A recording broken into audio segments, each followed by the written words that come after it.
ನಮಸ್ಕಾರ.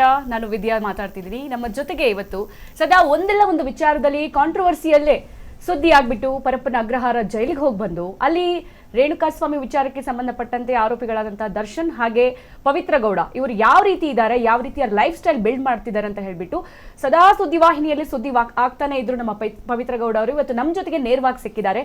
ಸೊ ಬನ್ನಿ ಒಂದಷ್ಟು ವಿಶೇಷ ಮಾತುಗಳನ್ನ ಮಾತಾಡ್ತಾ ಹೋಗೋಣ. ಅದಕ್ಕಿಂತ ಹೆಚ್ಚಾಗಿ ಪವಿತ್ರ ಗೌಡ ಅಂದ್ರೆ ಯಾಕೆ ಅವರಿಗೆ ಅಷ್ಟೊಂದು ಸಿಟ್ಟು, ಜೊತೆಗೆ ಜೈಲಲ್ಲಿ ಏನೇನ್ ಆಗ್ತಾ ಇದೆ ಎಲ್ಲವನ್ನ ತಿಳ್ಕೊಂಡು ಬಂದಿದ್ದಾರೆ. ಇವತ್ತು ನಮ್ಮ ಜೊತೆಗೂ ಕೂಡ ಒಂದಷ್ಟು ವಿಚಾರಗಳನ್ನ ಫೋಕಸ್ ಆಗ್ತಾರಂತೆ, ನೋಡ್ತಾ ಹೋಗೋಣ. ಎಸ್, ನಮ್ಮ ಜೊತೆಗೆ ಸಂಧ್ಯಾ ನಾಗರಾಜ್, ವಿಶೇಷ ಸಂದರ್ಶನ. ಸಂಧ್ಯಾಗೆ ಕಾದಿದ್ಯಾ?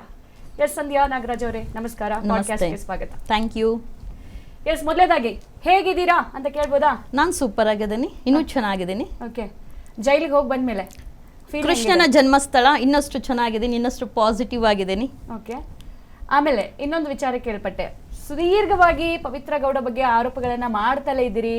ಅವರು ನೀವು ನೋಡ್ದಂಗೆಲ್ಲ ಪವಿತ್ರ ಗೌಡ ಬಹಳ ಆರಾಮಾಗಿದ್ದಾರೆ, ಬಹಳ ಖುಷಿಯಾಗಿದ್ದಾರೆ, ಬಹಳ ರಾಯಲ್ ಲೈಫ್ ಸ್ಟೈಲ್ನ ಲೀಡ್ ಮಾಡ್ತಿದ್ದಾರೆ ಅಂತ ಹೇಳ್ಬಿಟ್ಟು.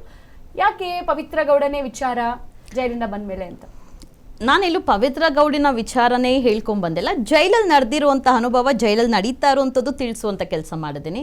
ರಾಯಲ್ ಆಗಿದ್ದಾರೆ ಅಂದರೆ ಡೆಫಿನೆಟ್ಲಿ ಯಾರು ಹೋಗಿ ನೋಡ್ತಾರೋ ಅವ್ರಿಗೆ ಖಂಡಿತ ಗೊತ್ತಾಗುತ್ತೆ ಅವ್ರು ರಾಯಲ್ ಆಗೇ ಇದ್ದಾರೆ ಅಂತ ಹೇಳಿ. ನನ್ನ ಪ್ರಶ್ನೆ ಇಲ್ಲಿ ಯಾವುದೇ ಪವಿತ್ರ ಗೌಡನ ಟಾರ್ಗೆಟ್ ಮಾಡಿ ಮತ್ತೊಂದು ಅಲ್ಲ. ಪವಿತ್ರ ಗೌಡಕ್ಕೆ ಸಿಗ್ತಾ ಇರುವಂಥ ಫೆಸಿಲಿಟೀಸು ಅಲ್ಲಿ ಸಾಮಾನ್ಯ ಆರೋಪಿಗೆ ಸಿಗ್ತಾ ಇಲ್ಲ. ನಿಮಗೂ ಸಿಗ್ಲಿಲ್ವಾ? ಡೆಫಿನೆಟ್ಲಿ ಸಿಗ್ಲಿಲ್ಲ. ಸಿಕ್ಕಿದ್ರೆ ಡೆಫಿನೆಟ್ಲಿ ಬೇಡ ನಮಗೆ. ಅವಾಗ ನಾವಲ್ಲಿ ಪರಿವರ್ತನೆ, ಮನ ಪರಿವರ್ತನೆ ಜಾಗ ಅನ್ನೋದಕ್ಕೆ ಏನಿರುತ್ತೆ ಅರ್ಥ? ನಾವು ಹೋಗಿರೋದು ಮನ ಪರಿವರ್ತನೆ ಹಾಕ್ಬೇಕು.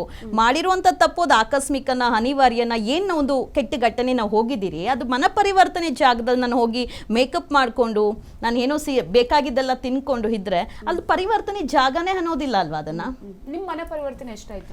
ನನ್ನ ಮನ ಪರಿವರ್ತನೆ ಆಗಿಲ್ಲ. ಬಿಕಾಸ್ ಯಾಕೆ ಅಂದರೆ ನಾನು ತಪ್ಪು ಮಾಡಿ ಹೋಗಿಲ್ಲ, ನಾನು ನನ್ನ ರಕ್ಷಣೆ ಮಾಡ್ಕೊಂಡು ನಾನು ಹೋಗಿದ್ದೀನಿ. ಅದು ನನ್ನ ವೈಯಕ್ತಿಕ ವಿಚಾರದಲ್ಲಿ ನಾನು ಹೋಗಿದ್ದೀನಿ. ಅದಕ್ಕೆ ನನಗೆ ಹೆಮ್ಮೆ ಇದೆ. ಹೆಮ್ಮೆ ಇದೆ? ಎಸ್, ಹೆಮ್ಮೆ ಇದೆ, ಹೆಮ್ಮೆ. ಎಸ್. ಓಕೆ, ಇನ್ನೊಂದು ಅಲ್ಲಿನ ಜೈಲು ಅಂದ್ರೆ ಇತರೆ ಕೈದಿಗಳು ಬಹಳ ಸಿಂಪಲ್ ಆಗಿದ್ರು, ಅವ್ರು ಮಾತ್ರ ಬಹಳ ರಾಯಲ್ ಆಗಿ ಲೈಫ್ ಲೀಡ್ ಮಾಡ್ತಿದ್ರು ಅಂತೆಲ್ಲ ಹೇಳಿದ್ರಲ್ಲ. ಹೆಣ್ಣಿನ ವಿಚಾರವಾಗಿ ನಾನು ಬಹಳಷ್ಟು ಒತ್ತು ಕೊಡ್ತೀನಿ, ಹೆಣ್ಣಿನ ವಿಚಾರವಾಗಿ ಬಹಳಷ್ಟು ನಾನು ಸದ್ದು ಮಾಡಿದ್ದೀನಿ, ಸುದ್ದಿ ಆಗಿದ್ದೀನಿ ಕೂಡ ಅಂತ ಹೇಳಿದ್ರಿ. ಈಗ ಪವಿತ್ರ ಗೌಡ ಕೂಡ ಒಂದು ಹೆಣ್ಣು. ಸೊ ಈಗ ಆ ಹೆಣ್ಣಿನ ಪರವಾಗಿಲ್ಲದೆ ಯಾಕೆ ವಿರುದ್ಧವಾಗಿನೇ ಮಾತುಗಳು? ನಾನು ಹೆಣ್ಣಿನ ವಿರುದ್ಧವಾಗಿ ಹೋಗಿಲ್ಲ, ಹೆಣ್ಣಿಗೆ ಸಿಗ್ತಾ ಇರುವಂತ ಫೆಸಿಲಿಟೀಸ್ ವಿರುದ್ಧ.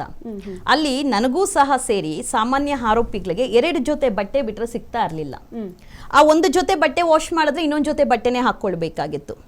ಒಂದು ಬೇಸಿಕ್ ಒಂದು ಸೋಪು, ಕ್ರೀಮ್ ಏನೇ ಒಂದು ಹೊರಗಡೆಯಿಂದ ತಂದ್ಕೊಟ್ರು ಬಿಡ್ತಾ ಇರ್ಲಿಲ್ಲ, ಎಂಥದ್ದು ಇರ್ಲಿಲ್ಲ. ಹಾಕೊಂಡಿರೋ ಸ್ಯಾರಿ ಪಿನ್ ಕೂಡ ಬಿಡಿಸಿದ್ರು. ನಾನು ಒಳಗಡೆ ಹೋದಾಗ ಸ್ಯಾರಿ ಹಾಕೊಂಡೇ ಹೋಗಿದ್ದು. ಸ್ಯಾರಿ ಪಿನ್ ಪ್ರತಿ ಒಂದು ಏನೇನಿದೆಯೋ ಎಲ್ಲಾನು ಬಿಚ್ಚಿಸಿ ಕಳಿಸಿದ್ರು. ಬಟ್ ಜೈಲೊಳಗೆ ಹೋದಾಗ ಎಲ್ಲಾನು ಅವಳ ಮೈ ಮೇಲೆ ಇತ್ತಲ್ವಾ, ಅದನ್ನ ನಾನು ಪ್ರಶ್ನೆ ಮಾಡಿದೆ. ಹೊಟ್ಟೆ ಕಿಚ್ಚಲ್ಲ, ನೇರ ನೋಡಿ, ಸತ್ಯನ್ ಕೇಳ್ಬೇಕು. ಯಾಕೆ ಯಾರು ಹಾಕ್ತಿರೋದು ಅವ್ರು ಹಾಕೊಂಡಿದ್ದಾರೆ, ಅವ್ರನ್ನ ನೇರವಾಗಿ ಕೇಳಲಿಲ್ವಾ? ಅವ್ರನ್ನ ಕೇಳೋದಕ್ಕೆ ನಾನು ಅಧಿಕಾರಿಗಳು, ಅಲ್ಲಿರುವಂತ ಜೈಲ್ ಸಿಬ್ಬಂದಿಗಳನ್ನ ಕೇಳಿದೀನಲ್ವಾ, ಯಾಕೆ ಅವ್ರಿಗೆ ನಿಂಗೆ ಎಲ್ಲ ಸಿಕ್ಕಿದೆ ಅಲ್ವಾ, ನಮ್ಗೆ ಯಾಕೆ ಏನೂ ಇಲ್ಲ ಅಂದಾಗ ಅವ್ರು ಹೇಳಿದ್ದು ಕಳೆದ ಬಾರಿ ಬಂದಿದ್ರಲ್ವಾ ಅವ್ರ ಜೈಲ್ಗೆ, ಆ ಒಂದು ವಸ್ತುಗಳನ್ನ ಇಟ್ಕೊಂಡಿದ್ದಾರೆ ಅಂತ ಅಂದ್ರು ಅವರು.